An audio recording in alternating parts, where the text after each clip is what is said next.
Querida paz do Senhor Jesus, tudo bem? Hoje mais um dia de culto, mais uma a lição que nós vamos falar sobre a salvação e o advento do Salvador. Nós estamos falando nessas terças-feiras sobre o plano de salvação. Deus tem um plano para salvar a minha e a tua vida. Deus tem um plano para mudar a nossa história, né? Eu gostaria aqui de ler em João capítulo 1, nós vamos ler os primeiros 14 versículos. João capítulo 1, nós vamos ler o versículo 1 ao 14. Diz assim, ó: No princípio era o Verbo, e o Verbo estava com Deus, e o Verbo era Deus. Ele estava no princípio com Deus. Todas as coisas foram feitas por ele, e sem ele nada do que foi feito se fez. Nele estava a vida, e a vida era a luz dos homens, e a luz resplandece nas trevas. As trevas não a compreendem. Houve um homem enviado de Deus, cujo nome era João. Este veio para testemunho, para que testificasse da luz, para que todos crescem por ele. Não era ele a luz, mas veio para que testificasse da luz. Ali estava a luz verdadeira, que alumia todo homem que vem ao mundo. Estava no mundo, e o mundo foi feito por ele, e o mundo não o conheceu. Veio para o que era seu, e os seus não o receberam, mas todos quanto receberam deles o poder de serem feitos filhos de Deus, aos que creem no seu nome, os quais não nasceram do sangue, nem da vontade da carne, nem da vontade do varão, mas de Deus. E o Verbo se fez carne e habitou entre nós, e vimos a sua glória, como a glória do unigênito do Pai, cheio de graça e verdade. A introdução da nossa lição diz assim, olha: Deus não abandonou o ser humano no pecado. Por isso o nascimento de Jesus marca uma nova era para a humanidade, em que a promessa de perdão e de salvação, por intermédio de sua encarnação posterior, crucificação e morte, foi efetuada por ele na cruz, a fim de nos redimir. Deus tem um plano para a humanidade, né? A Bíblia vai dizer em Gênesis 3,15 que embora da descendência da serpente, né, picasse o nosso calcanhar, haveria um que pisaria a cabeça da serpente. Ou seja, naquele momento Deus já prometeu alguém para nos salvar, prometeu um Salvador, prometeu que nós não estaríamos sempre destinados a este mal, estaríamos sempre destinados a esta coisa ruim. Amém? Nós vamos aqui, irmãos, ler os tópicos. Eu gostaria hoje, nós vamos ler os 3 tópicos e eu vou ler algumas partes, tudo bem? O anúncio do Salvador. No Antigo Testamento, o anúncio começa logo em Gênesis 3,15, como eu acabei de falar. Mas no decorrer, né, do Antigo Testamento, a gente vai ver em Êxodo, né, na Páscoa, simbolizando o que seria Jesus Cristo, mas o profeta Isaías também, conhecido como profeta messiânico, ele diz a respeito de Jesus e ele dá todos os indícios, né, do que aconteceria. Então, já no Antigo Testamento, há uma promessa de que nós teríamos um Salvador, um intermediário, né, uma pessoa que intercederia por nós. Este, com o nascimento de Jesus, ficou provado quem seria. Amém? Anunciado pelos anjos, o anjo Gabriel apareceu a Maria e lhe deu instruções de como ela conceberia milagrosamente o menino Jesus. Isso está em Lucas capítulo 1, né? Lucas 1, já vê isso. Quando os anjos anunciam o nascimento do Salvador aos pastores, esses foram tomados de grande alegria. Isso também está em Lucas. Pois ao ouvirem as palavras tão alentadoras e o coral de anjos cantando, foram imediatamente à procura do Salvador. Isso quer dizer o quê? Que quando Jesus tem o seu nascimento anunciado, né, pelos anjos, tanto a Maria, né? Salve agraciado, o Senhor é convosco, a escolha de Maria para ser a mãe do Salvador, o aviso a José, e quando está prestes o nascimento de Jesus, avisa aos pastores também, e eles vão até o encontro de Jesus. Nós vemos que os anjos anunciam esta data, anunciam este fato, né? Então, Jesus tem a sua profecia no Velho Testamento, começando em Gênesis, passando por Êxodo, passando por Isaías, e quando está próximo a acontecer, houve o anúncio dos anjos a Maria, que seria a sua mãe, que foi escolhida para ser a sua mãe, José, que ajudou a criá-lo, né? E aos pastores para que testificassem o nascimento de Jesus. Amém? Desfrutado pela humanidade, mais um dos tópicos da nossa revista. Olha só. A visita dos pastores e dos sábios simboliza toda a raça humana à procura de Deus.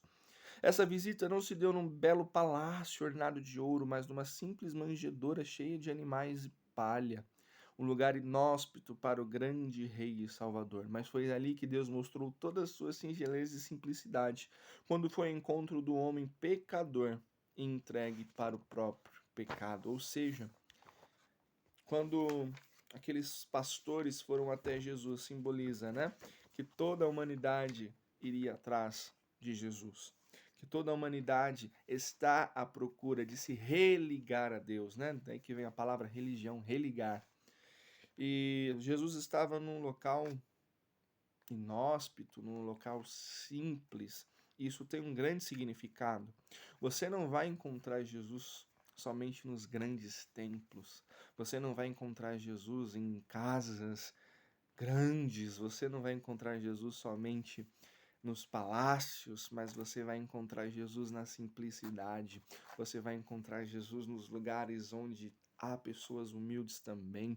Jesus, ele quer habitar onde ele é bem-vindo. Jesus, ele quer habitar na simplicidade, onde ele seja o centro, ou seja, na tua vida, o teu coração simples e humilde é morada do Senhor Jesus.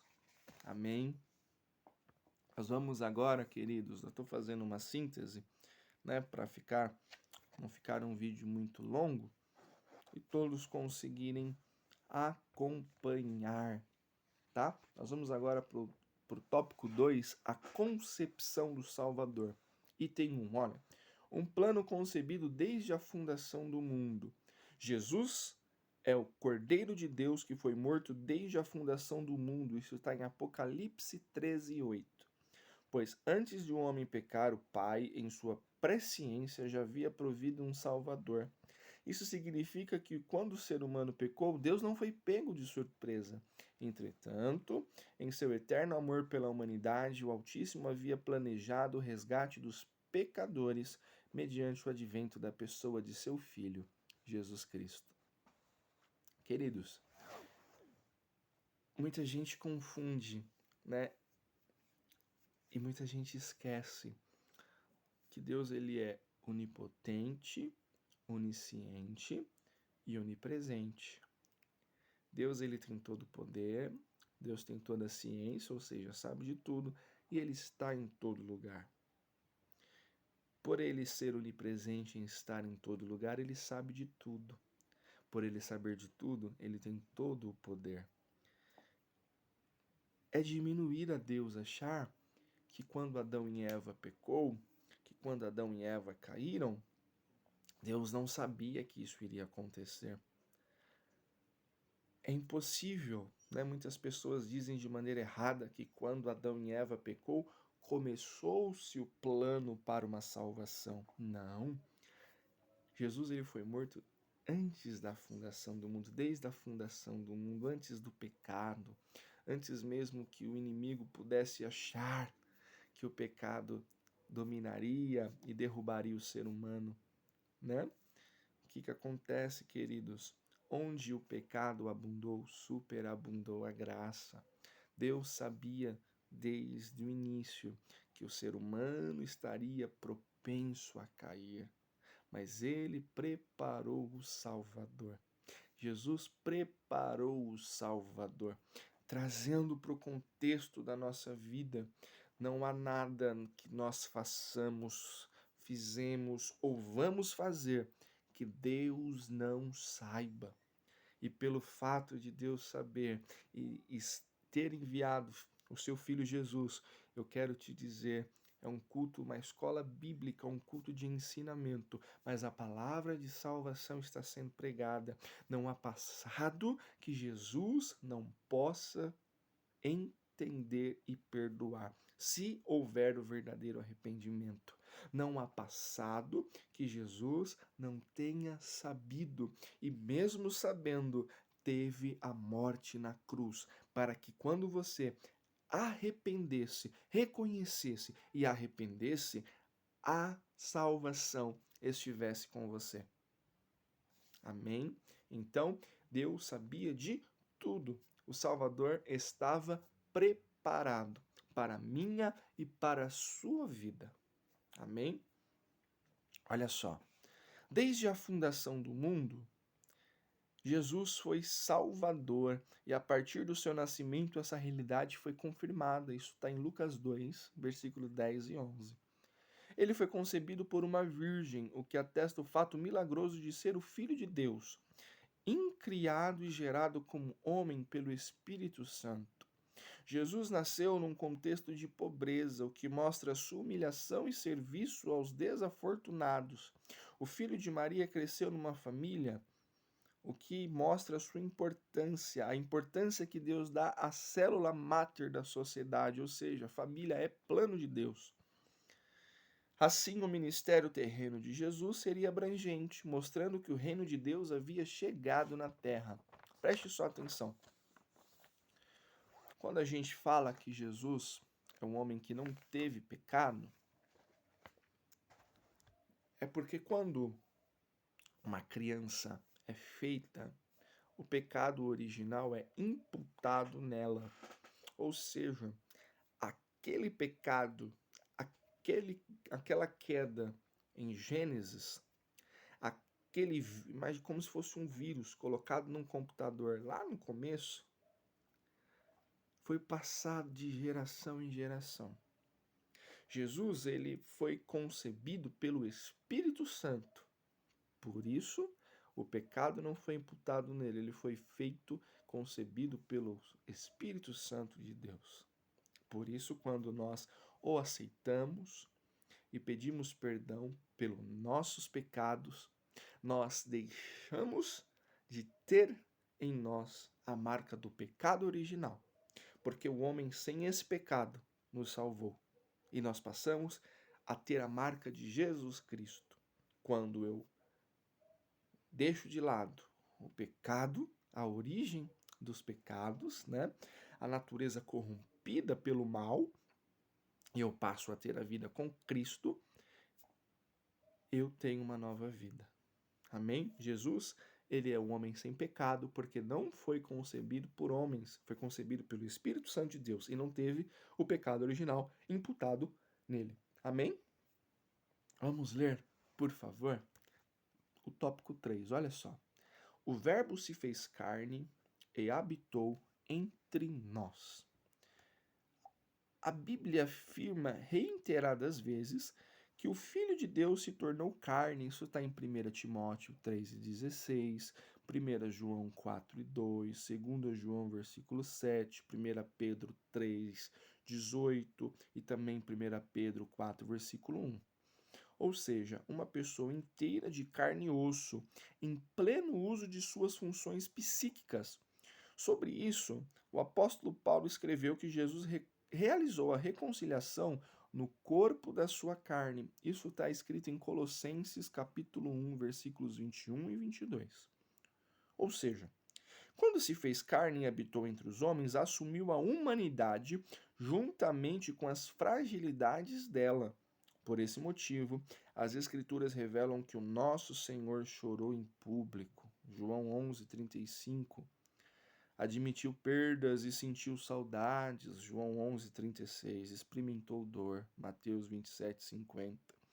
sentiu tristeza da morte, Mateus 26:38, sentiu-se cansado, João 4:6, teve sede, João 19:28, teve dificuldades familiares, João 7, do 3 ao 5, foi tido como louco, Marcos, do 3 ao 21, mostrou que a privacidade e a oração são períodos essenciais para a sobrevivência espiritual. Um adendo aqui. Jesus, ele foi 100% Deus. Amém, está correto. Só que ele também foi 100% homem. O que isso quer dizer, pastor? Que tudo que eu passo, Jesus passou também. Tudo que eu sinto, Jesus sentiu também. Tudo que eu estou propenso a enfrentar, ele esteve propenso também. Porque se Jesus fosse só 100% Deus, irmãos, ele estaria estirado naquela cruz até hoje. Mas foi plano de Deus que ele enfrentasse tudo que a humanidade enfrentou, para que ele pudesse interceder por nós diante de Deus e provar para nós que é possível viver uma vida reta, buscando vivê-la assim. É possível viver uma vida em santidade quando procuramos viver em santidade. Mas como o assunto é salvação, vamos ter a salvação. O nosso Salvador, ele se tornou carne, gente da gente. Então lá no céu, você tem um Deus que intercede por você, mas um Deus que sabe o que você está sentindo. Às vezes, a gente esquece disso, né? Mas eu quero te lembrar. Jesus sabe de tudo que você passa. Jesus passou por tudo que você passou. Pastor, é verdade. Mas ele venceu. E está lá para interceder. Ele está te ajudando. Intercede junto ao Pai e te ajuda aqui. Amém? Olha só. Eu vou ler o tópico 2 e o tópico 3 de uma vez, tá bom? A humilhação de Jesus teve início com o esvaziamento de sua glória para tomar forma de servo e culminou com o sofrimento na cruz. Sua humilhação está relacionada aos seus sofrimentos como ao ser perseguido, desprezado pelas autoridades e discriminado, silenciado diante de seus acusadores, açoitado impiedosamente, injustamente julgado diante de Pilatos e Caifás e finalmente morto. Olha só, quando Jesus andou na terra, ele nos ofereceu o melhor exemplo, fazendo a vontade do Pai e amando o próximo com um amor sem igual. Logo, a partir da vida do Salvador, somos estimulados a priorizar o reino de Deus, a pessoa do Altíssimo em todas as áreas de nossa vida, não permitindo que nada tome o seu lugar em nosso coração. Assim, somos instados a amar o próximo na força do mesmo amor que o Pai tem por nós. Jesus, ele foi humilhado, ele foi julgado injustamente, pagou pelo que não precisava pagar. Acredito que foi xingado, porque mesmo não precisando, mas por amor de nós, ele venceu. E o principal, ele nos foi exemplos em atitudes, não em palavras. Jesus foi exemplo em amor, amando, não falando sobre amor. Jesus foi exemplo em compaixão, tendo compaixão e não falando sobre compaixão somente. Jesus foi exemplo em justiça, sendo justo, mas não falando somente sobre justiça. Esse é o nosso Salvador. Jesus nasceu, Jesus é o Filho de Deus, é o Verbo que se tornou carne, e ele é o nosso Salvador. Através dele nós somos salvos. Esta é a salvação prometida em Gênesis 3,15, que pisaria a cabeça da serpente. Com Jesus nós somos salvos. Se andarmos com Jesus, nós estamos sujeitos a uma vida melhor. Eu não estou falando de bem material, eu estou falando em sermos pessoas melhores. Porque quando nós somos melhores, a vida se torna melhor para nós. Siga o exemplo de Jesus Cristo. Ele é o nosso salvação. A obra da salvação, como nós estamos estudando. Hoje falamos sobre Jesus. Ele é a nossa verdadeira salvação. Amém? Esta é a nosso estudo de hoje. Semana que vem estaremos falando sobre salvação, o amor e a misericórdia de Deus. Que Deus te abençoe, te guarde, te dê uma semana abençoada.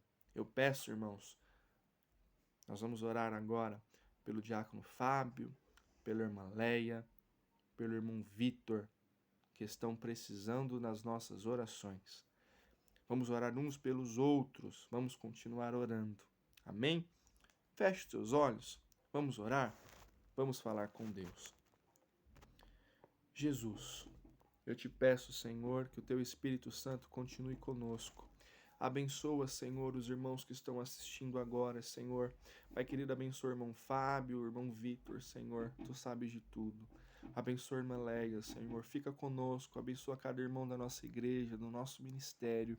Pai querido, abençoa o bairro do Engenho Novo, Pai querido. Fica conosco, Pai querido. Nos dá entendimento. Eu te peço em nome do Pai, do Filho e do Espírito Santo de Deus. Amém. Se Deus é por nós, ninguém é contra nós. Quando Deus opera, ninguém impede. Que a graça do nosso Senhor e Salvador Jesus Cristo, o amor de Deus o Pai, a comunhão e a consolação do Espírito Santo, seja com todos e com todos permaneçam. Amém? Deus te abençoe, meus irmãos. Peço que vocês orem por mim também. Vocês estão vendo meu olho vermelho, estou com uma dor de cabeça, irmãos. Tá até difícil olhar para a tela do celular, mas Deus sabe de tudo, né? Deus te abençoe, queridos.